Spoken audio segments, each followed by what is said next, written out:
Oshnam bilan gaplashib o'tirsamda turib olib turib, bunaqa qilib yashab hech narsaga erisha olmaymiz. B planga o'tish kerak deydi. Bu A plan desayotgan ekan shu paytgacha. Bunaqa qilib yashash uchun plan tuzish kerak ekan, tasavvur qilinglar.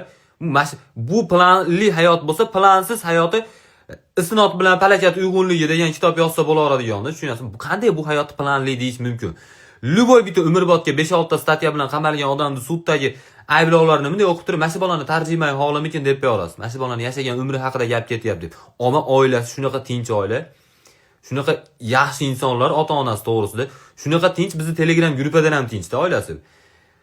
Umuman bular baqirishni bilmaydi deb o'ylaysiz. Ammo bu iplosti o'zi og'zida kandagi bilan tug'ilgan. Tinchlik bu bolani obro'siga to'g'ri kelmaydi. Har kun ishga chiqarib yurish kerak. Yana bunday turib olib, "Sen bilan yursam o'zimni xotirjam his qila olaman" deb dushmanlarim ham yaqinlasha olmaydi deydi. Seni qanaqa dushmanlaring meni ko'rib yaqinlashmasligi mumkin? Sen nima smurflar bilan dushman bo'lib yursam, yo hamma dushmanlaring 70+mi men ularni qo'rqitaman?